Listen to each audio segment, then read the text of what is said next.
적당 해도 돼요. 시작했어요? 네. 시작했겠지? 네. 아, 좋습니다. 현민이가 왔네. 복현민. 복현님?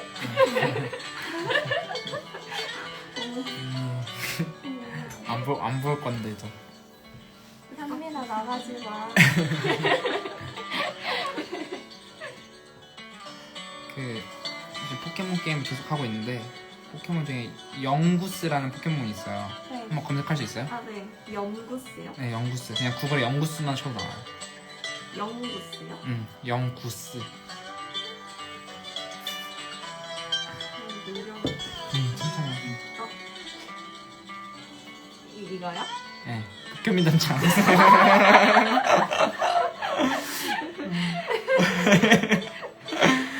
봉구스라고? 봉구스? 현민이 왜 이렇게 싸나워? 생긴 게 아주 그냥 같이 있으면 기분 좋아지는 사람이에요. 맞아요.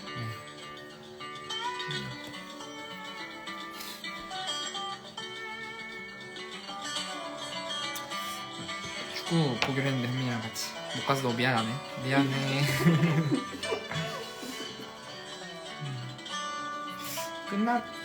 오늘 얘기가 한 얼마 정도 갈지 모르겠어가지고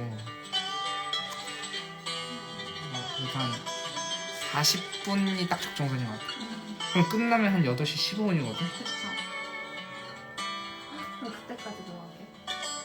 여기서 책이나 찍거나 신학회 끝나면 신학회랑 저 밥 먹는 중인데 8시라면서요. 우리가 8시까지 기다리기가 너무 귀찮아서 7시 반에 켰어요. 신학회들이랑 떠들어도 되고. 이거 다음 음악이 또 있나요? 바로 들어가면 되는 거죠? 네. 아, 오프닝 배경은 나오는 맞아. 여기 있거나 신학회들이랑 떠들거나 저기도 끝나고 저희가 끝나고 가는 거라. 그러면 다음에 밥 먹자. 너가 사줘.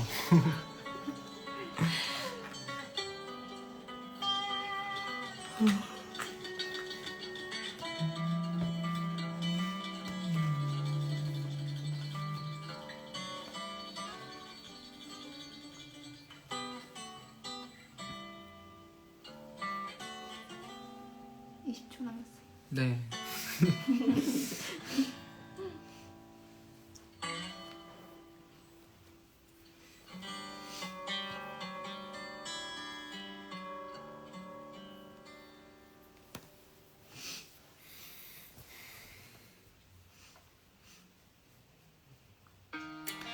안녕하세요 여러분. 다소 사랑스러운 이야기 다솜입니다. 이 방송은 연세대학교 신과대학 교지 다솜의 방송으로 커버스토리와 각 기고자분들의 칼럼을 주제로 매달 마지막 주 목요일 8시, 오늘은 7시 반 그 이야기를 나눠볼 텐데요. 이번 방송에서는 다솜 3호의 커버스토리에 대해 이야기하는 시간을 가져보려고 합니다. 함께 고민하고 소통하면서 유심하고 다정하게 여러 조각들을 맞추어 청취자분들께 저희 다솜이 더 선명하게 다가오기를 소망합니다. 이 방송은 연세대학교 신과대학 교지 다솜의 하이라이트와 교지에 담아내지 못한 비하인드까지 이야기하기 위해 시작하게 되었습니다. 그리고 교지가 출간되는 매 학기 사이의 간격을 메우며 꾸준히 다솜의 이야기를 만들어 나가기 위함도 있습니다. 그럼 다소 사랑스러운 이야기 다솜의 8번째 방송을 시작합니다.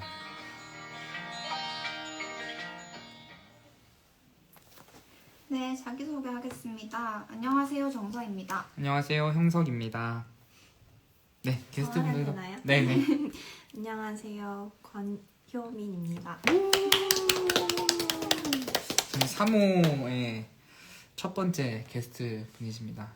2호에는 마지막 게스트였죠. 네, 어떻게 지내셨나요? 저는 저번 학기까지 다솜 기고팀으로 있었는데 이번 학기는 알바 때문에 바빠서 네. 준회원으로 활동하고 있고요. 네, 지금은 공부하고 봉사도 하고 알바도 하면서 바쁘게 지내고 있어요. 갓생 사시네요. 학생. 네, 알겠습니다. 정서는 근황이 어떻게 되세요? 저는 이제 학교 다니면서 또 근로도 하고 또 학교 행사도 조금씩 참여를 하면서 그러고 지내고 있습니다. 학교 행사라고 하면? 이제 연고정과 아, 네. 아카라카와 오늘 곧 있을 월드컵. 아, 네. 좋네요. 네. 저는 요 근래 계속 정신이 없었던 것 같아요. 사실 그 8월 말에 9월에 이제 독일 한 달 갔다 오면서 그때부터 한 달 동안 해야 했던 일들 어쨌든 다 미뤘잖아요. 저도 글로 비슷하게 하는 것도 있고 그것도 밀리고 교지도 한 달에 밀렸고 제가 해야 되는 게 밀리는 거를 최대한 빨리 하면 또 밀려 있더라고 해야 될 일들이. 계속 그 밀리는 거를 여기서 대출해서 여기서 갚고 여기서 대출해서 계속 갚고 그러한 과정인 것 같아서 좀 정신이 없었던 것 같습니다. 네. 그리고 저희 또 이제 벌써 한 해가 끝이 나가고 있고 네, 곧 있으면 기말고사잖아요. 3주 남았나요? 네, 이거- 거의 네, 3주 거의- 남았죠. 말이 안 되는데 아니, 무엇보다 제가 내년에 4학년이 된다는 게 진짜 사실 저는 반수까지 했으니까 횟수로는 이미 4년을 채웠고 네. 내년에는 이제 대학 생활을 5년 했다는 건데 또 이렇게 빠르게 느껴지는 게 코로나 때문인 것도 이건 진짜 한 몫을 하는 것 같아요. 저 네. 본인들은 이제 23살 되시죠? 네. 아직 초반이니까. 네. 네. 그리고 내년 3학년 되시고 3학년이면 고학번이에요. 지금 이미 3학년이시고 이렇게. 저 아직 2학년. 2학년 2학기예요? 네. 1년 휴학했나요? 네. 아니 혼자 당연히. 뭐지? 3학년 되시고 고학번인데. 네. 네. MT 내년에 뭐 MT나 뭐 세터 이런 거. 조금 그렇죠. 아 그래요?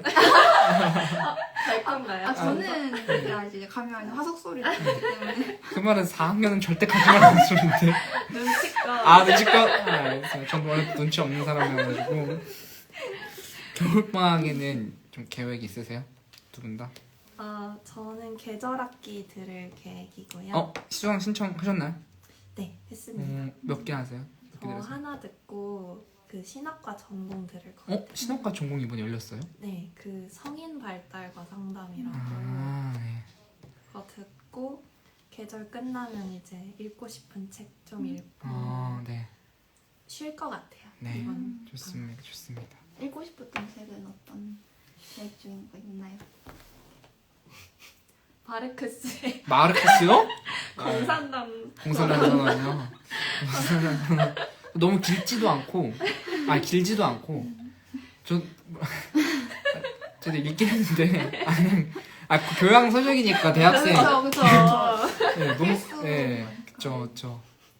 읽긴 했는데 너무 길지도 않고 말 자체가 그 당시에 정말 그 인민들을 위해 쓰여진 책이다 보니까 또 그렇게 어렵지 않고 되게 재밌게 읽었었던 기억이 있네요. 네.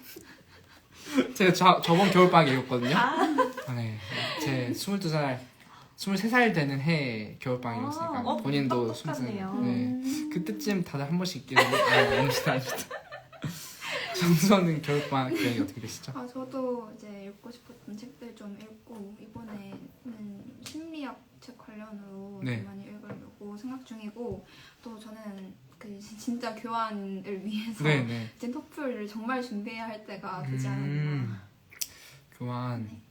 교환 가서 해보고 싶은 건 있어요? 저는 막 딱히 해보고 싶은 거라기보다는 좀 다른 나라의 뭔가 네. 문화를 좀 많이 경험해보고 싶어요. 그냥 그 경험이라는 거에 좀 초점을 많이 두고. 우물 밖으로 나가보고 싶다. 그쵸. 알겠습니다. 넓은 세상. 좋습니다. 저는 겨울방학에 좀 이제 4학년 되기도 하고 학부 때 공부를 열심히 해야겠다라는 생각 이전까지는 없었는데 4학년이 되니까 그런 생각이 조금씩 드는 것 같더라고요. 그래서 진짜 해보고 싶었던 공부를 좀 도서관에서 한번 좀 낭만 있게 밤새 가면서 해보고 싶다 약간 이런 생각도 들고 네 그렇게 방학을 저번에는 되게 뭐 독일도 가고 이렇게 계속 MT도 엄청 가서 정신 없었는데 이번에는 좀 집에 있고 학교에 있고 좀 규칙적인 생활을 계획 중입니다. 네, 그렇습니다. 근황 토크 이 정도로 마무리하고 네. 다음 이야기 해볼까요? 네. 저희 이번에 글을 쓰셨죠? 네. 효민께서 이제 글을 쓰셨는데 본인이 쓰신 이제 기고글의 기획 의도와 그 글의 주제는 뭔지 간략하게 소개해 주실 수 있으실까요? 네. 이번 글을 쓰기 전에 주제를 정하는 게 되게 힘들었는데 어떤 글을 쓸까 고민할 때쯤 제가 2개의 작품을 봤었어요. 네. 하나는 드라마 돼지의 왕인데 아시나요 혹시? 처음 들어봤어요. 돼지의 왕. 네, 돼지의 왕이라는 작품이었고 네. 하나는 영화 메스였어요. 오늘 그 쓴 거. 네, 이제 돼지의 왕은 학교 폭력 피해자가 성인이 돼서 그 상처가 트라우마로 남아가지고 그거를 가해자에게 이제 보복을 하는 내용이고요. 복수극이고 메스는 글에 쓴 것처럼 네. 총기 사고로 아들을 잃은 부모가 가해 학생을 용서하는 내용이라서 그 2개가 되게 상반된 내용이에요. 네, 그렇죠. 근데 이제 요새 약간 참교육이라는 말도 있고 네, 참교육. 네. 사이다? 네, 사이다. 속이 뻥. 네. 강한 처벌을 원하는 국민적 정서가 워낙 강하고 만연하잖아요. 네. 그래서 이제 정말 용서를 논할 때가 됐다라는 생각이 들더라고요. 네. 이게 그래서 또 국민적인 코드죠. 그쵸. 그런 어떤 보복을 원하는 문화에서 용서에 대해서 좀 깊이 생각하고 또 독자분들께도 알리고 싶어서 이런 그 주제를 정해서 쓰게 되었습니다. 네, 너무 좋습니다. 그러면 이번에 그 제목이 이제 영화 메스로 배우는 용서? 네, 영화 메스와 회복적 정의로서의 용서. 그쵸. 영화 메스와 회복적 정의로서의 용서인데 그 영화 제목과 내용은 또 어떻게 관련이 되는지와 또 커버 스토리와는 어떻게 연결이 되는지 말씀해 주시면 되겠습니다. 저는 평소에 제목을 쓸 때 되게 고민을 많이 하고 네. 좀 상징적으로 쓰는 편인데 중요하죠. 네. 정말 중요하죠.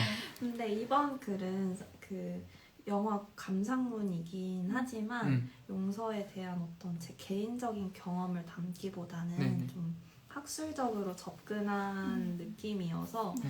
조금은 건조하게 맞아요. 지어봤어요. 네. 그리고 그래서 회복적 정의에 대해서 따로 설명은 하진 않지만 제 글 자체가 회복적 정의를 담고 있거든요. 네. 그래서 독자분들이 회복적 정의를 처음 접하셨다면 좀 궁금증을 가지고 시작을 하셔서 글을 읽고 회복적 정의가 어떤 것인지 좀 감을 잡지 않으셨을까 생각이 들고요. 네네. 커버 스토리와는 죽느냐 사느냐 그것이 문제가 아니로다라는 걸 보고 좀 고민을 많이 했는데 네. 그러다가 이제 2 작품을 보면서 피해자가 상처로부터 생존했을 때 네. 생존자로서 삶을 살아가지만 또 사는 것 같지 않는 삶을 사는 거를 이제 발견하게 되잖아요. 죽지 우리가. 못해서 그냥 계속 그쵸. 살아가고 있는. 네, 그런 거를 보고 이제 피해자가 취하는 2가지 태도를 본 거죠. 하나는 보복이고 하나는 용서인데 이제 보복은 결국 폭력과 죽음으로 치닫고 용서는 새로운 삶을 살아가기 위한 어떤 발돋움이 될 수 있다는 걸 보면서 이 커버 스토리와 연관이 잘 될 수 있겠다는 생각을 했습니다. 네, 너무 좋습니다. 그러면은 어쨌든 글이 영화 메스에 대한 부분이 좀 한당량을 또 차지하는데 메스에 대한 내용을 아까 간략하게만 이렇게 설명해 주는데 조금만 더 구체적으로 소개해 주실 수 있으신가요? 네. 영화 메스는 앞서 말씀드렸다시피 총기 사고에 대한 이야기고요. 총기 사고를 일으킨 가해 학생도 사망을 했어요. 그 자리에서. 그래서 그 학생의 가해 학생의 부모와 총기 사고로 인해 사망한 피해 학생의 부모가 몇 년간 이제 갈등이 있어 왔는데 이제 이제서야 한 자리에 모여서 대화할 기회가 생긴 거예요. 그래서 대화를 하다가 끝내 피해 학생의 부모가 가해 학생의 부모를 용서하는 네. 그런 이야기를 담고 있습니다. 영화가 조금 많이 긴장되는 영화인가요? 네, 그게 대화로만 구성이 돼 있어요, 영화가. 근데 아무래도 상황이다 보니까 보는 입장에서 되게 긴장이 되고 몰입이 되고요, 일단. 그리고 사운드도 거의 없고 배경음악도 없고 대화로만 하는데 네. 되게 몰입감이. 네, 네. 엄청나요. 맞아요. 그럴 것 같아요.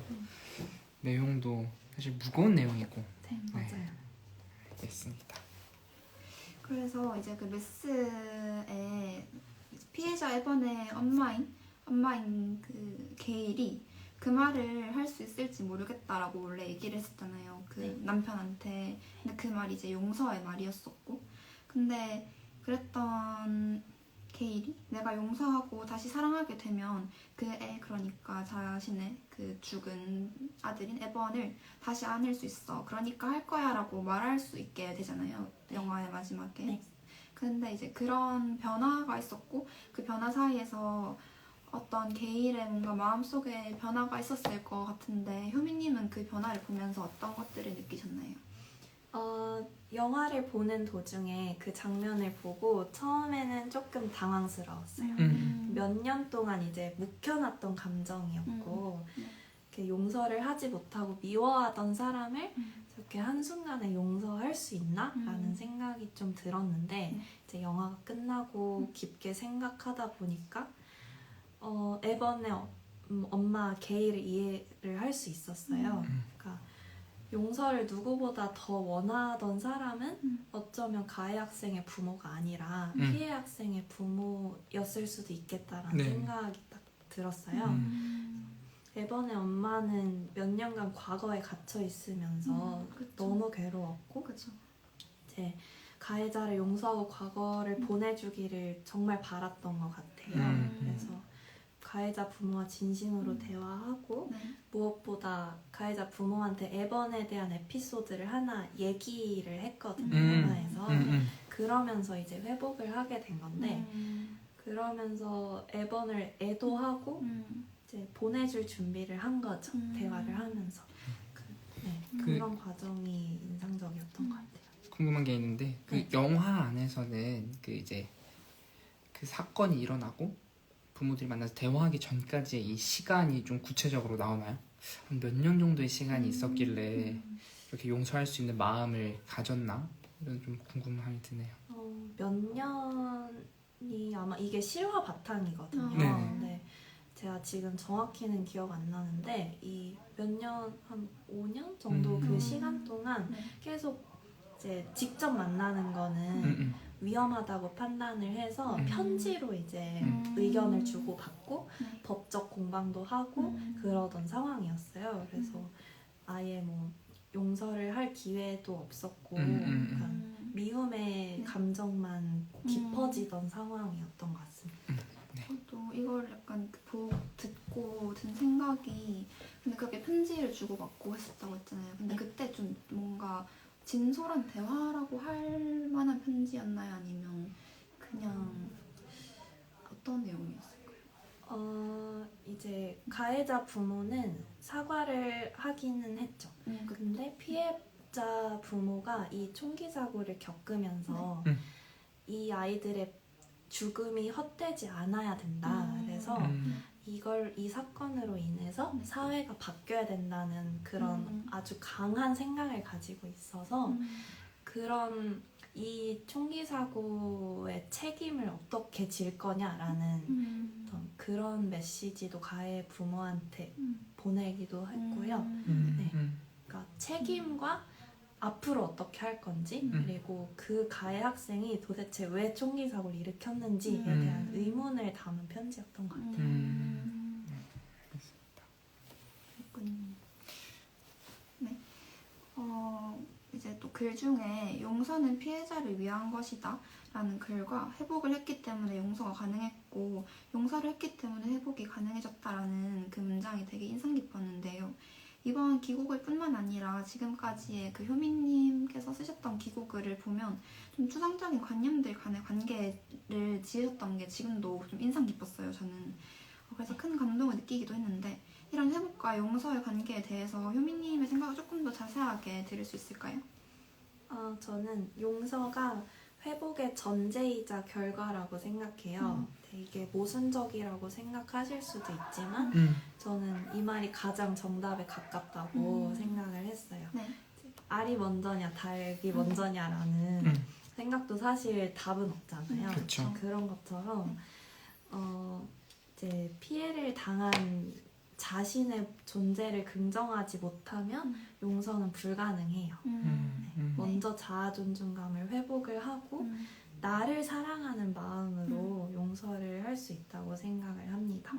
그렇게 용서를 했을 때 비로소 과거를 다 놓아주고 희망찬 미래로 나아갈 수 있는 또 완전한 회복을 이룰 수 있다고 생각합니다. 저도 약간 나를 사랑하는 마음이 중요하다고 하셨는데 상당히 공감을 하는 게 저도 나를 사랑하는 게 뭘까라는 생각을 좀 많이 했었는데요. 결국은 내가 느끼는 감정을 좀 들여다보고 인정하는 것부터 시작인 것 같아요. 맞아요. 그래서 내가 상처받았다는 거를 좀 자세히 들여다보고 나를 이해를 하고 그러면 이제 다른 그 가해자 부모도 이해를 할 수 있게 되고 결국 용서를 할 수 있게 되는 게 아닐까. 그러니까 용서가 내가 지고 가해자를 위해서 용서를 한다는 게 아니라 네. 나의 상처를 진정으로 다루고 회복하기 위해서 용서를 선택한다는 것으로 접근하면 좋을 것 같아요. 네. 알겠습니다.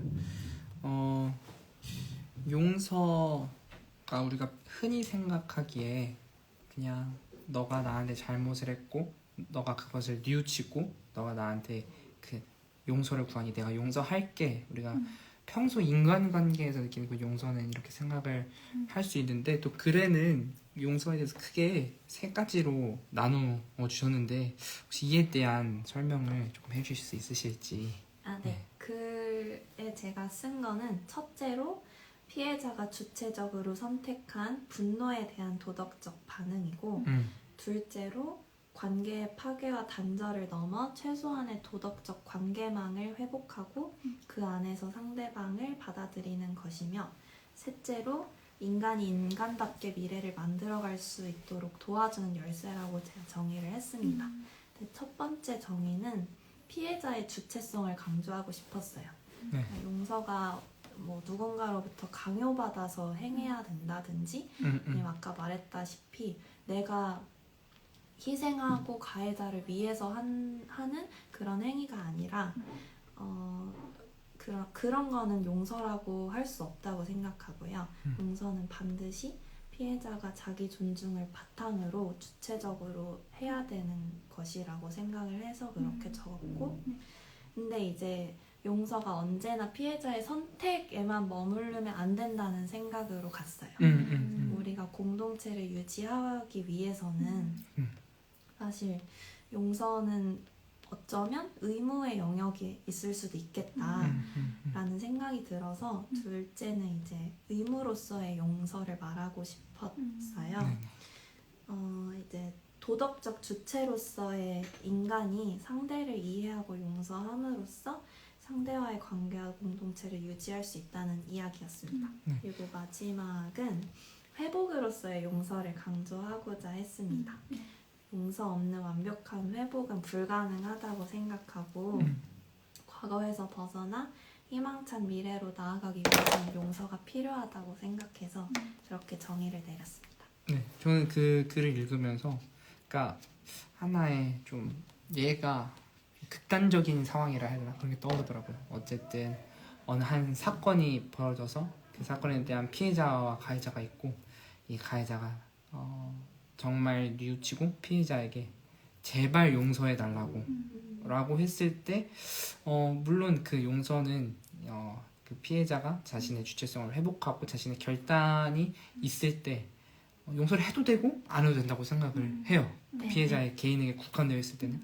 네, 앞서 그 차원을 한 단계 더 넘어서 어쩌면 내가 용서를 하는 게 너무 힘들어도 용서를 하는 게 나에게 다시 도움이 될 수도 있다라는 생각과 이 공동체 회복이 될 수 있다라는 생각을 좀 하게 됐던 것 같아요. 네, 맞아요.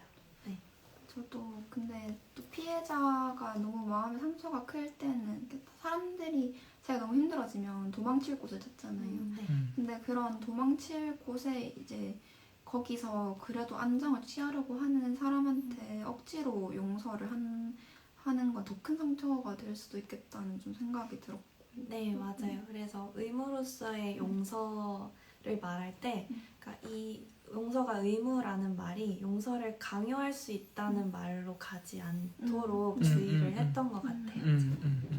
그 만약에 용서가 어쨌든 되게 중요한 회복적 정의고 그렇게 저는 이해를 했는데 그 만약에 가해자가 용서를 하지 않을 때는 어떻게 피해자가 회복을 할 수 있을까? 가해자가 사과를 하지 않고 용서를 구하지 않을 때 사실 용서는 가해자가 사과를 하든 안 하든 의무인 건 맞아요. 근데 현실적으로는 네. 솔직히 뭐 가벼운 상처에 대해서는 가해자가 사과를 하든 안 하든 용서를 할 수 있지만 그쵸. 어떤 뭐 엄청 중대한 폭력이라든지 살인, 뭐 성폭력 같은 그런 중한 범죄에 대해서는 사실 가해자의 진심 어린 죄 인정과 사과와 그리고 추후 그런 행동을 다시 하지 않겠다는 다짐까지 있어야 용서가 가능하다고 생각하거든요. 그래서 그럴 때는 이제 가해자가 사과를 할 수 있도록 공동체가 돕는 것도 필요하다고 생각했어요. 네, 알겠습니다.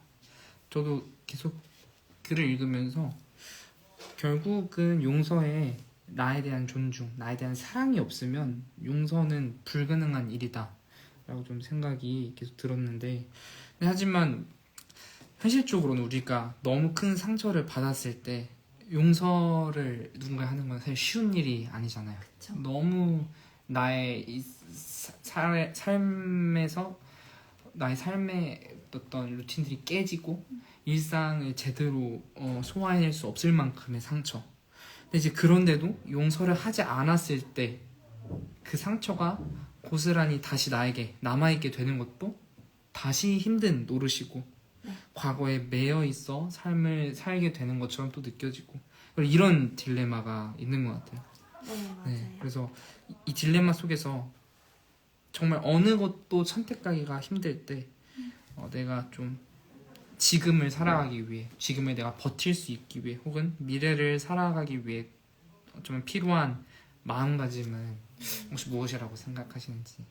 물론 나에게 상처 준 사람을 단번에 사랑하기는 매우 어려워요. 네. 기독교인들이 참 쉽게 원수를 사랑하라 하지만 사실 예수님조차도 어려우셨을 거예요. 아, 그럼요, 네. 그럼요. 십자가에 달려서 말씀하시는 게 나는 저들도 사랑한다라고 말씀하신 게 아니라 사실 저들은 아무것도 모르니 용서해달라 이렇게 말씀하시잖아요.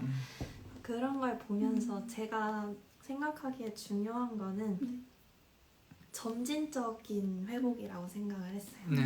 그래서 상대를 사랑하겠다고 마음을 먹으면 너무 어려운데 상대를 미워하지 않겠다라는 마음으로 시작하면 조금 부담도 덜하고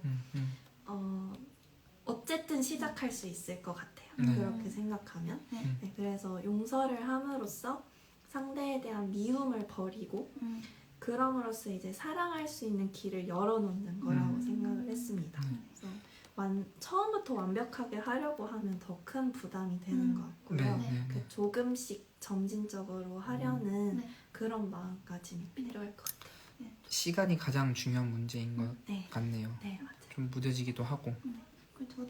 저는 좀 결국 사랑과 저는 이해관계에 대해 좀 많이 생각을 하고 있는데 아까 용서 회복이 어떻게 보면 인과관계가 정해져 있는 게 아니고 되게 순환적인 거라고 네. 이해를 했는데 사람과 이해도 그런 것 같아요.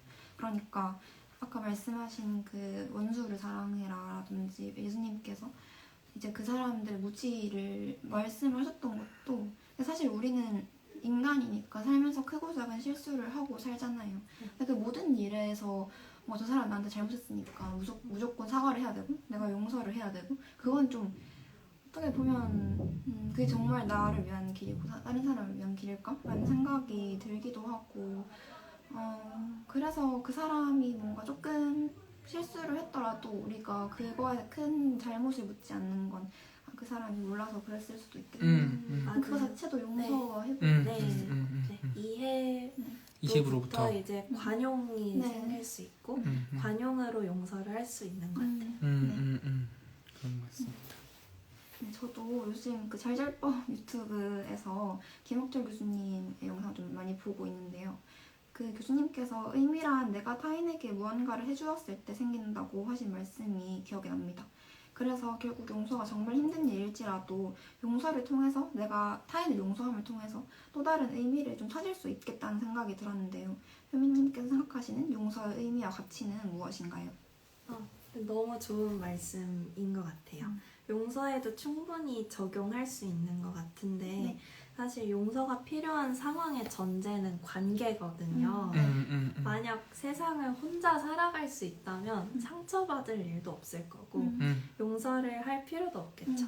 근데 우리는 필연적으로 관계를 맺고 살아가고 그 안에서 이제 상처도 주고받고 용서도 주고받고 살아간다고 생각하는데 그렇기에 이제 용서는 상대를 진정으로 이해하고 관계를 회복하는 행위라는 점에서 의미를 가지는 것 같고요.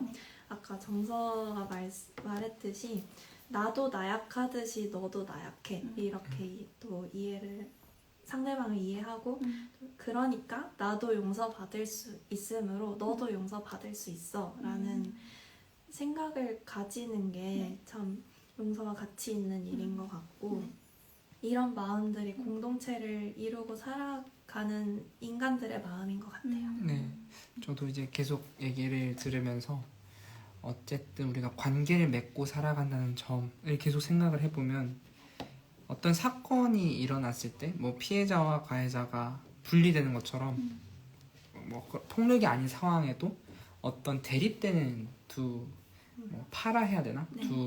그 조직이 이렇게 생겨나잖아요. 항상 인간은 그래 왔듯이 내가 생각하는 바와 다르면은 저들이 좀 적대화하고 나아가서는 정말 심하게 악마화까지 하는 것 맞아요. 같아요. 네. 뭐 그래서 전쟁이 또 일어나는 것 같고 사실 그러면 내가 힘들어지는데 그쵸.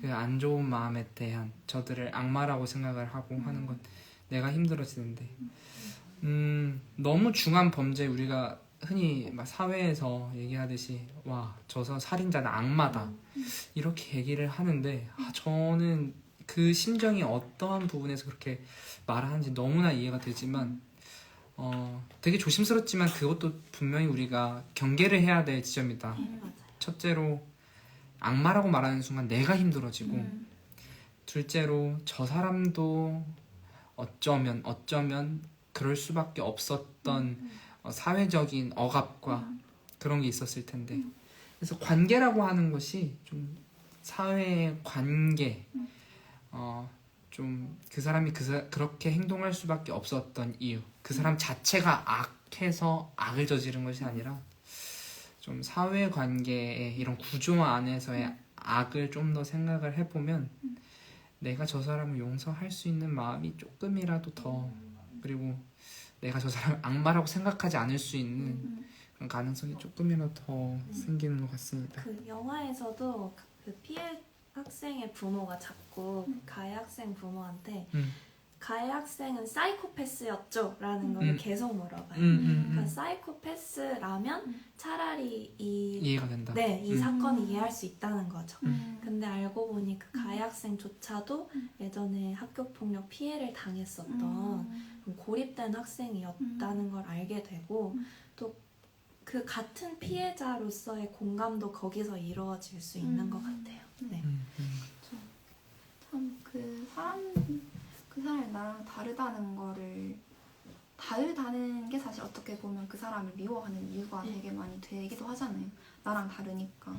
근데 그 사람도 결국 나랑 똑같은 사람이었겠구나라고 생각하는 자세도 되게 중요한 것 같고, 참 그 되게 한때 되게 많이 떠들었던 건데, 그 이옥섭 감독님이랑 네. 그 구교환 배우가 이제 했던 어떤 프로그램에서 나와서 하셨던 말이, 이제 미운 사람이 있으면 그냥 사랑해버려요 이렇게 얘기를 했는데, 그럼 그 사람을 사랑하면 결국 그 사람한테 관심을 가지게 되고, 이 사람이 왜 이런 행동을 했을까 이 생각을 해보게 되면서 좀 맞아요. 그 사람을 정말 처음에는 사랑할 목적이 아니었더라도 나중에는 이해하고 사랑할 수 있게 되는 것 같아요.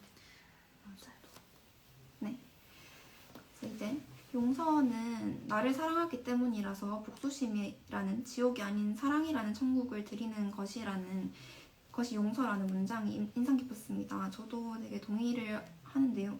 하지만 때로는 정말 우리가 큰 상처로 인해서 사랑을 마음속에 드리는 것조차도 힘들 때가 있는데, 우리가 용서를 자발적으로 하기 위해서는 어떤 것들을 할 수 있을 거라고 생각하시나요? 용서를 위한 예행 작업 같은. 일단 개인으로 말하자면 내가 누군가를 용서하기 전에 그런 관용적인 자세를 가지는 것도 중요하겠죠, 물론.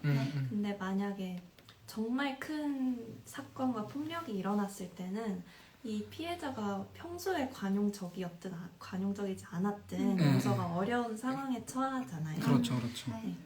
그러니까 만약에 가해자가 자기의 죄를 인정하지 않고 공동체조차도 2차 가해를 하는 상황이라면 네. 용서는 거의 불가능에 가까운데, 네. 이런 상황에서 사실 피해자가 자발적으로 할 수 있는 게 얼마 없다 생각해요. 그렇죠. 네.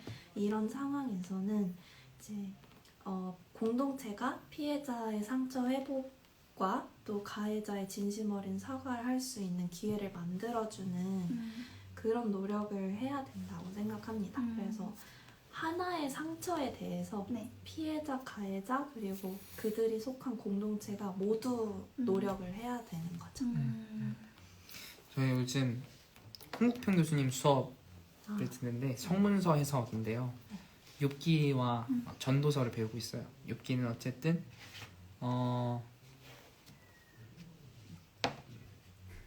잘못이 없는데 내가 갑자기 들이닥친 고난에 대해서 어떻게 얘기를 해야 될 건가? 네. 너무나 많은 얘기가 있는데 저는 그걸 공부하면서 느끼는 거는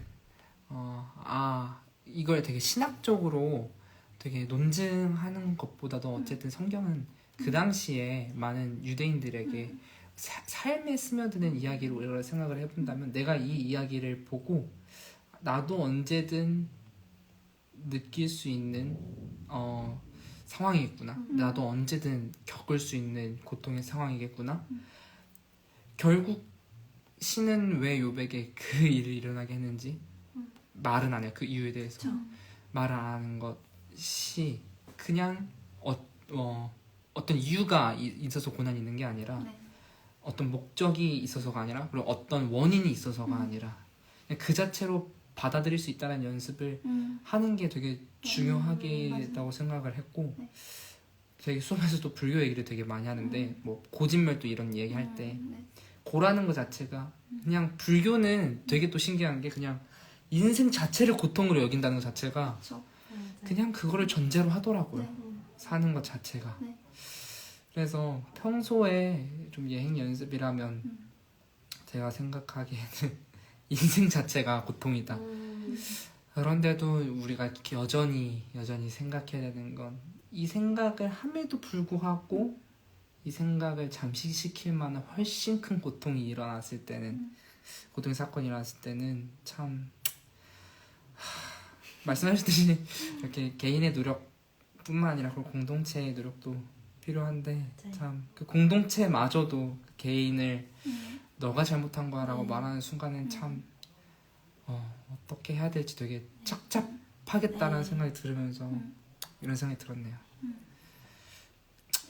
남는 건 시간이 해결해 준다는 것도 사실 맞는 말이긴 하지만, 그 상황에서는 할 수 없는 말일 것 같고 네. 좀 그런 생각이 들었습니다.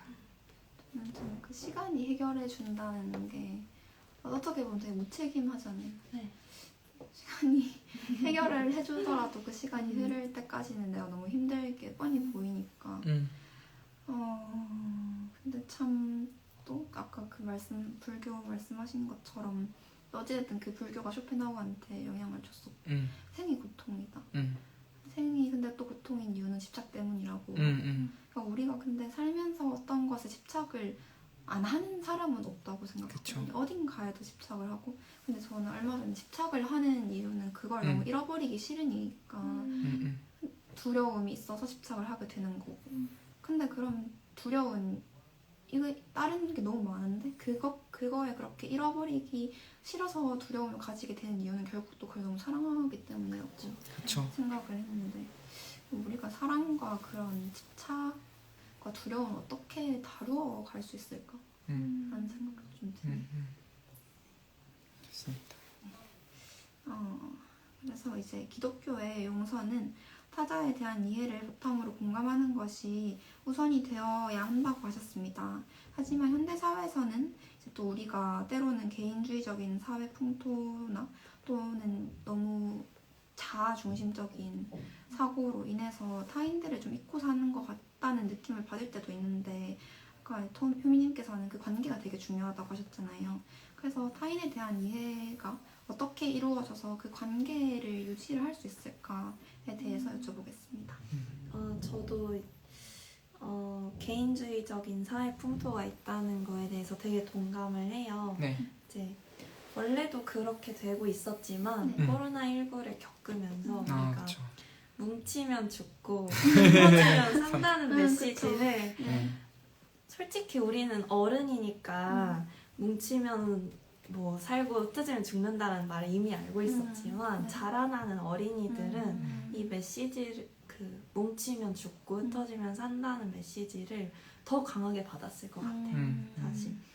그러고 이제 나노 소사이어티라는 말이 있죠. 그래서 점점 사회가 쪼개지고 있다는 생각을 하게 되는 것 같은데 그래도 여전히 우리는 타인과 관계를 맺고 살아가기 때문에 타인을 이해하는 것이 매우 중요하다고 생각해요. 그래서 우리는 타인을 잊고 사는 것과 동시에 요새는 자신도 잃고 있는 것 같다는 생각을 했어요. 맞아요. 네, 자신을 끊임없이 꾸며내고 상대방의 또 꾸며진 모습을 또 내 마음대로 판단하고 내 마음대로 받아들이는 그런 것들이 문제라고 생각하는데 상대를 진정으로 사랑하기 위해서는 나 자신도 있는 그대로 받아들이고 타인도 있는 그대로 받아들여야 한다고 생각을 합니다. 그래서 또 상대의 아픔을 이해하기 위해서는 상대의 입장이 되어보는 것도 중요할 것 같고요. 그래서 타인을 있는 그대로 바라보고 때로는 타인의 위치에 서보는 게 이해를 할 수 있는 좋은 방법인 것 같아요. 맞아요. 정말 타인을 편견 없이 바라보는 거의 시작은 나를 편견 없이 바라보는 거로부터 시작되는 거라고 생각이 들고 저는 SNS 우리 막 비판할 때 어쨌든 꾸며진 모습을 되게 비판을 많이 하잖아요. 뭐 예를 들어서 뭐 호캉스 했다. 물론 할 수 있죠. 1년에 몇 번 할 수 있는데 그거를 올리는 게 늘 그런 삶을 사는 것처럼 없는 것인데 있어버리게 되고 그게 자기도 그걸 사실로 믿으니까 자기 자신을 잃어버리는 것 되게 비판을 많이 하는데 어디서 봤는데 어떤 사람은 자기의 SNS를 온통 비극적인 모습만 올린대요. 그러니까 오히려 반대로 자기가 되게 예를 들어서 나 과제하느라 며칠 머리도 못 감았는데 이런 초췌한 모습을 거울 뭐 셀카를 찍어서 올리고 자기 자신 되게 잘 받아들이는 건가? 되게 존중감이 높은 건가? 이런 생각 들었고 되게 생일 때 친한 애들끼리 뭐 엽자를 되게 많이 올리잖아요. 그것도 그 사람이 그냥 있는 그대로의 모습인데 거기에 대해서 참 하하호하는 게 자기 자신을 참 잘 받아들이는 사람들이 또 그런 생각이 들더라고요. 네. 좀 잡담이었습니다. 나를 이해하는 것도 참 어려운 일인 것 네, 같아요. 맞아요.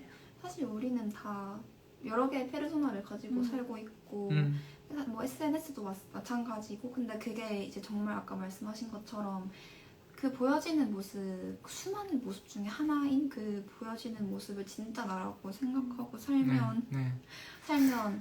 이제 거기서부터 문제가 생긴다고 이제 칼 융도 그런 식으로 얘기를 하고 근데 참 근데 그런 내 모습이 진짜 뭘까? 나를 진짜 어떻게 나를 받아들인다는 것도 진짜 어려운 일인 것 같아요. 뭔가 그 레비너스 네. 타자를 항상 볼 때도 나도 나 자신에게 타자라고 하잖아요.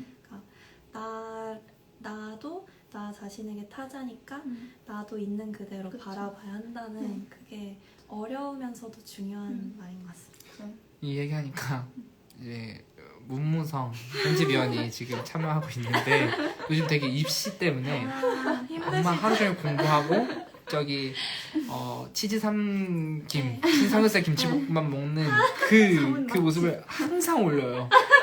나는 오늘도 사료를 먹는다. 사료라고 말하면 좀 그런데 나는 오늘도 매일매일 똑같은 음식 먹고 열심히 공부한다. 이런 거를 본인이 있는 그대로 다 받아들이고 또 표현하는 게 저는 너무 멋있는 사람인 것 같아요. 오늘도 먹었대요. 대단한 사람인 것 같아요. 그래서 저 사람은 참 자기를 사랑하는 사람이구나. 그리고 또 뭐 사담이긴 한데 무성형 보면 단단한 사람이라는 것도 느끼게 되잖아요. 맞아요. 네, 그래서 치즈 삼김 먹으면 단단해진다. 그런 식으로 또 생각을 해볼 수 있을 것 같습니다. 네, 이제 어느 정도 중요한 얘기는 다 한 것 같고 글을 마무리하면서 첫 번째 들어가면서 했던 질문을 하면서 다시 글이 마무리가 되잖아요. 네.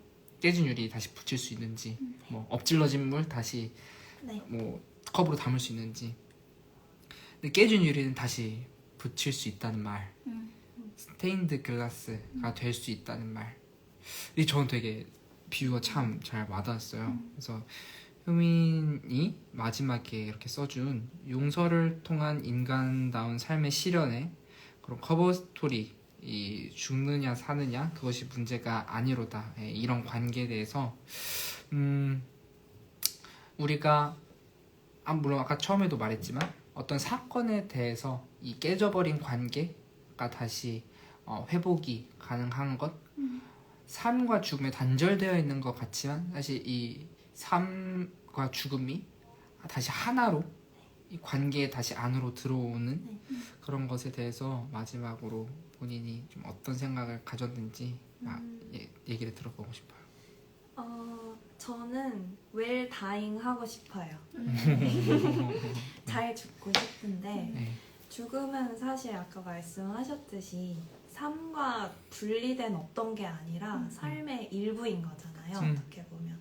그러니까 우린 결국에 웰 다잉을 생각하기 전에 웰 비잉에 대해서 생각을 할 수밖에 없다고 생각해요. 어떻게 사느냐 또한 어떻게 존재하느냐를 고민을 해봐야 된다고 생각해요. 그래서 죽느냐 사느냐가 문제가 아니라 어떻게 인간답게 존재하느냐라는 질문으로 제가 바꿔서 생각을 해봤고 이제 그거에 대한 답을 저는 관계 안에서 타인과 이제 사랑하면서 이해하고 사랑하고 또 용서하면서 회복의 어떤 회복적 정의를 이루면서 사는 게 인간다운 삶인 것 같다라는 게 제 결론이었습니다. 네. 그래서 인간답게 살아야 인간답게 죽을 수 있는 거죠. 네. 그것을 가능하게 하는 게 용서와 회복이라고 생각했습니다. 너무 좋습니다. 그리고 저희 다시 매번 고정적인 코너 신청곡 이 시간이 제가 매번 노래를 부르는 게 되게 쑥스럽기도 하고 언젠가는 내가 없으면 뭐 누가 대체할지는 모르겠는데 어쨌든 이번에도 준비를 했어요. 쑥스러운데 신청곡 백만송이 장미 심수봉의 백만송이 장미 신청을 해주셨고 무슨 이유로 이 노래를 신청하게 됐는지 짧게 소개해 주실래요? 네. 저 요새 많이 듣는 노래인데 미워하는 마음 없이 아낌없이 사랑을 주기만 할 때 백만송이 꽃은 피고 그립고 아름다운 내 별나라로 갈 수 있다라는 이 가사가 너무 신학적이고 일단 그리고 용서라는 게 사실 상대방을 미워하지 않고 사랑하겠다는 다짐이잖아요. 그런 의미에서 오늘 라디오와도 일맥상통한다고 생각해서 가져왔습니다. 네, 너무 좋습니다. 제가 연습을 많이 못했어요. 실수를 해도 잘 감안하고 봐주시기 바라겠습니다. 네, 백만송이 장 부르겠습니다.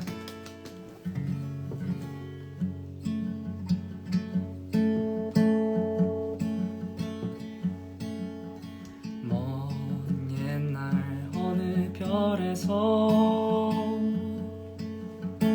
내가 세상에 나올 때 사랑을 주고 오라는 작은 음성 하나 들었지. 사랑을 할 때만 피는 꽃 백만 송이 피워오라는 진실한 사랑할 때만 피어나는 사랑의 장미. 미워하는 마음 없이 아낌없이 사랑을 주기만 할 때 백만 송이 꽃은 피고 그립고 아름다운 내 별나라로 갈 수 있다네.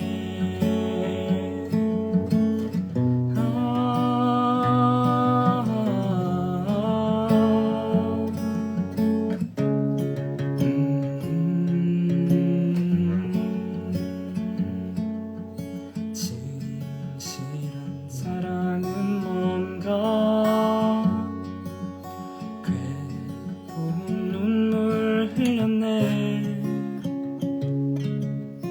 헤어져간 사랑 많았던 너무나 슬픈 사랑이었기에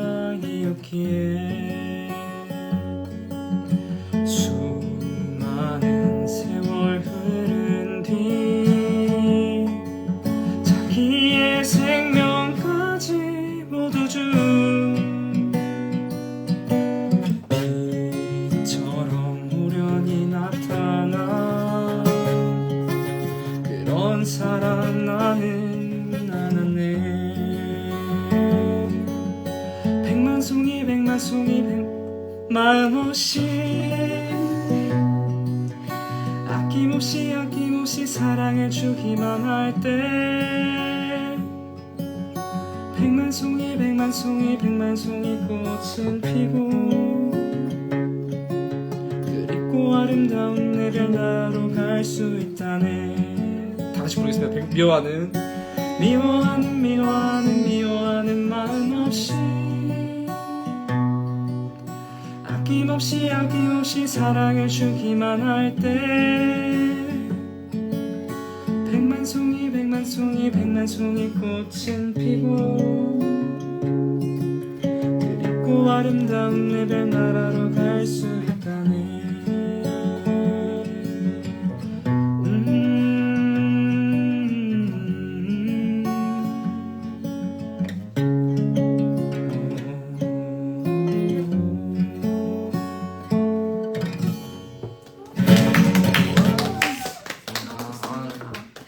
실수했네요. 인간적인 모습을 또 보여주셔야죠. 이 녹음된 게 아니다. 그러니까. 네, 라이브다 이거. 네. 라이브 인증. 저도 노래 연습하면서 진짜 너무 가사가 너무 좋다. 정말 이런 생각 들었습니다. 또 구원의 어떤 네. 구원의 메시지를 담고 있지 않나. 네. 저는 이런 표현을 바꾸는 연습 되게 많이 하려 해요. 신은 사랑이다 라는 표현에 이 역은 성립하는지 사랑이 신인지 이런 생각을 정말 많이 하려 하고 그리고 그게 내 삶에 어떻게 드러나는지 알 거면 이 가사대로 맞아요. 먼 날 어느 별에서 이 세상에 나왔는데 사랑을 주고 오라는 그런 어떤 소명 나는 사랑 받기 위해 태어난 사람 이런 노래보다도 사랑하기 위해 내가 태어난 사람인가 이런 생각도 되게 많이 하는 것 같습니다. 너무 좋습니다. 네, 이제 오늘 나는 갑자기 너무 훈훈해지는데 지금 더워서 후끈후끈해지네요. 그래서 오늘 나눴던 이야기 잠깐 정리해보면 어쨌든 오늘은 영화 메스를 통해서 우리가 회복적 정의에 대해서 좀 생각을 해보게 되었습니다. 용서의 의미에 대해서도 이야기를 나눴고 용서는 나를 위한 것을 넘어서 어떤 공동체를 위한 것이고 우리는 개인으로서 살아가는 것이 아니고 관계 안에서 살아가는 것이기 때문에 용서는 우리가 살기 위해서 어쩔 수 없이 살기 위해서 의무이지만 그 의무가 또 강요는 아니고 사실 맞죠. 인간의 존엄함이 우리에게는 의무로서 느껴지잖아요. 그 차원인 것 같아요. 용서는 맞아요. 인간의 존엄이라는 것. 네. 그래서 우리는 이렇게 얘기를 나누었던 것 같습니다. 네.